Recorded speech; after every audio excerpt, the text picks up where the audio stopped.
سلامونه، وخت مو بخیر. نن سه شنبه د تلیا میزان 24 د اکتوبر 15 نیټه ده. پام وکړئ د دې مهال مهمو خبرونو ته. په پیل کې هم د خبرونو سرټکي. په تخار ولایت کې د ټلویزیونونو د نشراتو پر بندېدو غبرګونونه. هېواد ته د بې کیفیته تیلو پر وارداتو د مخنیوي حکم وشو. په تهران کې د اور لګېدو پیښې له کبله 3 افغانان مړه شوي. او خیبر پښتونخوا په بنو سیمه کې پاکستاني پولیسو ته مرګ ژوبله اوښتې.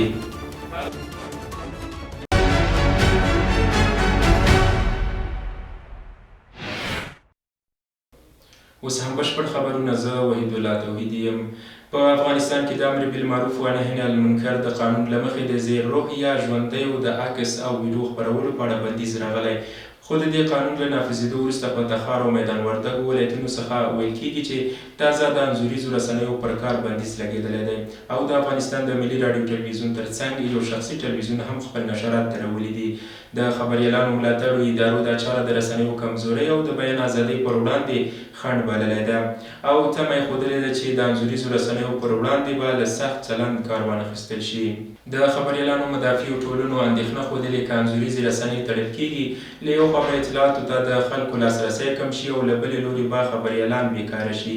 د اسلامي امارت مسؤل ادارو لا تر اوسه په دې تړاو رسنیو ته څه نه دي ویلي، خو یو شمېر رسنیو د امر بالمعروف وزارت د ویان له قوله لیکلي دي چې اسلامي امارت په پام کې لري قانون تطبیق کړي. په کابل کې د پولیو د پروګرام د همغږۍ کلنۍ ناسته پیل شوه. پولیو یا ګوزڼ د پروګرام د همغږۍ کلنۍ ناسته د دوشنبې په ورځ په کابل کې په داسې حال کې پیل شوه چې سږکال په افغانستان کې د دې ناروغۍ 22 نوې پیښې ثبت شوي دي.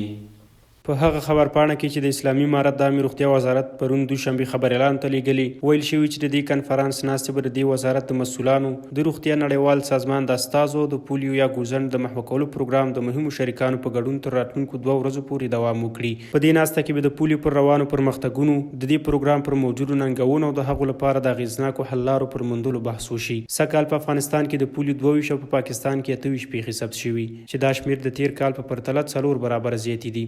د پولیو یا ګوزڼ د محوه کولو نړیوال نوښت GPEI په خپل روسي راپور کې ویلي چې 3 نور ماشومان په کندهار او هلمند ولایتونو کې په دې ناروغۍ اخته شوي دي. د پولیو یا ګوزڼ وایروس له افغانستان او پاکستان پرته په درسته نړۍ کې ختم شوی دی. متخصصان باور لري چې د پولیو واکسین د کمپاینونو نیمګړتیاوې او د عامه پوهاوي کموالی د دې ناروغۍ د پیښو د زیاتوالي سبب دي.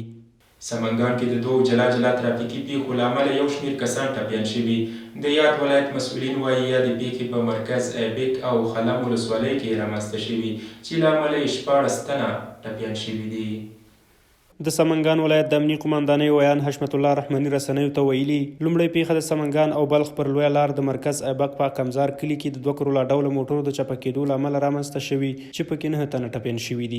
دویمه پیښه بیا د سمنګان او کندوز پر لویه لار د خلم ولسوالۍ په شباغلي کلي کې د مزدا ډوله موټر د چپه کېدو له امله وه چې په دغه پیښه کې بیا 7 کسان ټپیان شوي دي. د یادو پیښو ټپیان د درملنې په موخه روغتون ته وړل شوي او لامل د موټرو تخنیکي ستونزې او د موټر چلوونکو بې احتیاطي ښودل شوې ده. دا په داسې حال کې ده چې په دې وروستیو کې د هېواد په بېلابېلو سیمو کې ګڼ شمېر ترافیکي پیښې رامنځته شوي چې له امله یې د ښځو او ماشومانو په ګډون لسګونه کسان مړه او ټپیان شوي دي. چې وروستۍ هغه یې روانه اونۍ د کابل جلال آباد پر لویه لار د مشلي تنګي سیمه کې د 2 کروړه ډوله موټرو د ټکر له امله وه چې پکې 2 تنه مړه او 4 نور ټپیان شوي وو. د دا ډول پیښو ستر لاملونه د موټر چلوونکو بې احتیاطي، زیات سرعت، د سړکونو خرابوالی او د ترافیکي اصولو نه مراعتول بلل شوي دي.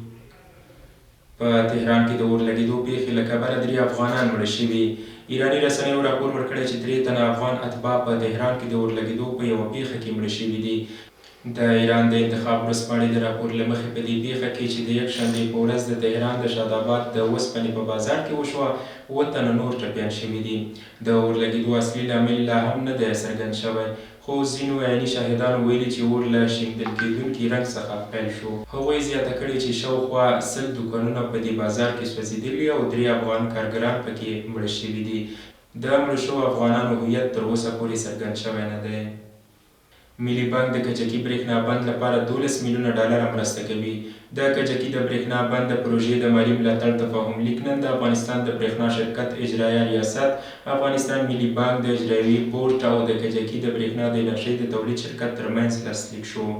د برېښنا شرکت د خبر له مخې د دغه تفاهم لیک پر بنسټ چې د ډاکټر عبدالباري عمر، ډاکټر شاکر جلالي او د بوراک انسال ترمنځ لاسلیک شو، زیاته شوې چې د کجکي د برېښنا بند پروژې لپاره به د افغانستان ملي بانک د مرابحې د پلورلو په بدل کې 12 میلیونه امریکایي ډالره مالي مرسته وکړي. دغه بانک به د خصوصي سکتور د ملاتړ لپاره دغه پیسې د 15 کلونو په موده کې د بیې مرابحې په ډول ورکړي. ریاست الوزرا وایي د هېواد ته د بې کیفیته تیلو واردولو مخنیوی دې وشي. د افغانستان اسلامي امارات د کابینې 8مه غونډه د ریاست الوزرا ملا محمد حسن اخوند په مشرۍ تېره ورځ ترسره او پر یو شمېر موضوعاتو بحث او پریکړې وشوې. د کابینې د دغې غونډې له اجنډا سره سم شمس الدین شریعتي د فرامینو او حکومونو د تعقیب او نظارت لوی رئیس په مشرۍ پلاوي ته دنده وسپارل شوه چې هیواد ته د بې کیفیته تیلو د وارداتو مخنیوي ترڅنګ هر اړخیزه څېړنه وکړي او د اقتصادي معاونیت د طرحې په پام کې نیولو سره د وروستي راپور د کابینې غونډې ته وړاندې کړي. په دغه لیدنه کې د رکشو واردولو او هغو د ګرځېدو په اړه هم د کورنیو چارو وزارت په مشرۍ یو پلاوي ته دنده وسپارل شوه چې هیواد ته د رکشو واردولو او په ښارونو کې د ګرځېدو اړونده یوه طرحه جوړه او په پایله کې د کابینې غونډې ته وړاندې کړي. له شیرخان بندره تر کندوزه د برېښنا د مزو چارې به په 2 میاشتو کې بشپړې شي. د 80 میلیونه افغانیو په لګښت له شیرخان بندر څخه کندوز ته د 110 کیلو واټه برېښنا مزي د غځولو کار پیل شو. کندوز برېښنا شرکت رئیس مولوي شاهد الله نسیم رسنیو ته وویل چې د دغې پروژې کار به د برېښنا شرکت د عمومي ریاست په مالي مرسته په 2 میاشتو کې بشپړ شي. هغه زیاته کړه چې له شیرخان بندر څخه کندوز ته د 110 کیلو واټ برېښنا مزي په بدلولو سره به په کندوز کې د برېښنا ظرفیت لوړ شي. دغه راز د لوړ ولتا شرکت مشر عبدالاحد بارګزي وویل له شیرخان بندر څخه د کندوز تر مرکزي سب سټیشن پورې د 3 کیلومتره برېښنا مزي غځول کیږي او له دې لارې به 80 میګاواټه برېښنا په اساسي او معیاري بڼه ولېږدول شي. په ورته وخت کې د کندوز یو شمېر اوسیدونکي د برېښنا د رئیس د دغه اقدام ستاینه کوي او ټینګار کوي چې د برېښنا په برخه کې د هیواد د ځان باسیا کېدو لپاره باید په افغانستان کې د برېښنا بندونه جوړ شي. باید وویل شي چې په کندوز کې د برېښنا عمومي مصرف 50 میګاواټه دی، له تاجکستان څخه د وارداتي برېښنا له لارې ورکول کیږي. د کابل ولایت وچې میوې د بسته‌بندۍ او صادراتو اتحادیې لپاره نوی رئیس وټاکل شو. د ریاست الوزرا سیاسي مرستیال مولوي عبدالکبیر نن د کابل ولایت د وچې میوې د بسته‌بندۍ او صادراتو اتحادیې د نوي رئیس او مرستیال د معرفي کېدو په مراسمو کې ګډون او وینا وکړه. په دې مراسمو کې د اسلامي امارت د مسؤلینو سربیره د سوداګرۍ او صنایع خونې استازو، سوداګرو او پانګوالو ګډون کړی و.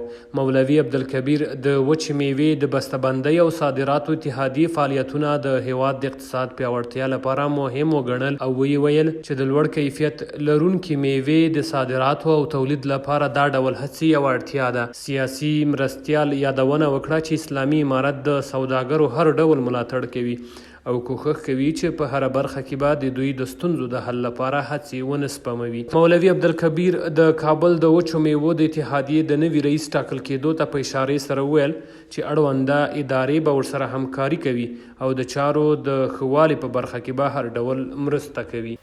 په تیرو 3 میاشتو کې 1.8 میلیونه سیم کارتونه ثبت شوي.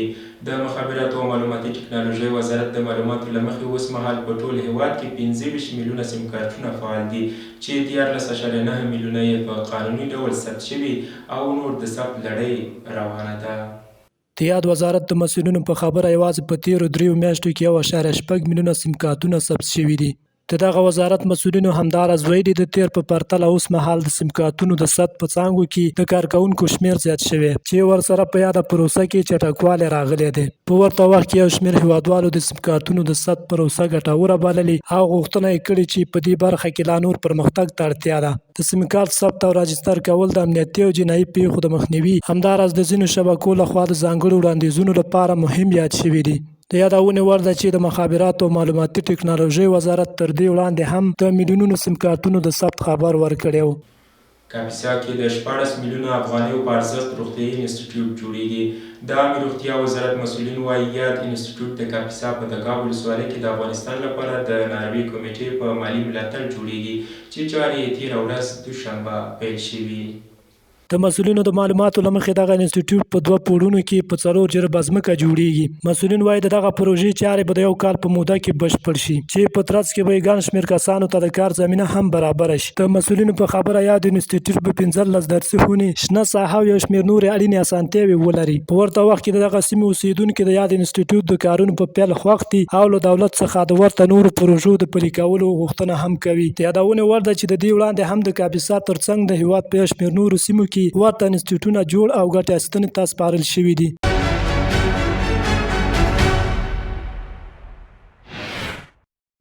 د خیبر پښتونخوا په بنو کې 4 پولیس افسران او 15 وسلوال وژل شوي.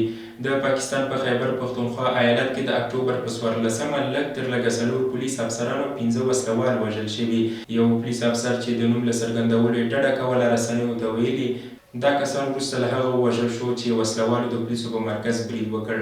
د بنو د پولیسو دغه افسر دا هم وویل چې وسلوال د پولیسو قرارګاه ته ننوتلي او له پولیسو سره یې نښته کړې ده. امنیتي ځواکونو سیمې ته غځېدلې لارې بندي کړي او پوځي هلیکوپټرې هم په داسې حال کې په دې سیمه پروازونه کول چې د ډزو غږونه اورېدل کېدل. تحریک طالبان پاکستان TTP د دغه برید مسؤلیت منلی دی. بنیامین نتنیاهو له بایډن سره ټلیفوني اړیکه کړې. تازه د اسرائیلو لومړي وزیر بنیامین نتنیاهو ویلي د ایران په اټومي او نفتي تاسیساتو د برید پلان نه لري. دغه څرګندونې نتنیاهو د امریکا له ولسمشر جو بایډن سره د ټلیفوني اړیکې له لارې کړي. هغه زیاته کړې د ایران په اټومي او نفتي تاسیساتو د برید پلان نه لري، خو غواړي نور پوځي تاسیسات او مرکزونه په نښه او برید پرې وکړي. د رسنیو له قوله ویل شوي چې ښایي اسرائیل دغه برید د نومبر په 5 نیټې د امریکا له ټاکنو وړاندې وکړي. د موج نیوز درنو کتونکو دا و د دې مهال مهم او وروستي خبرونه. تر بیا ښه وخت ولرئ.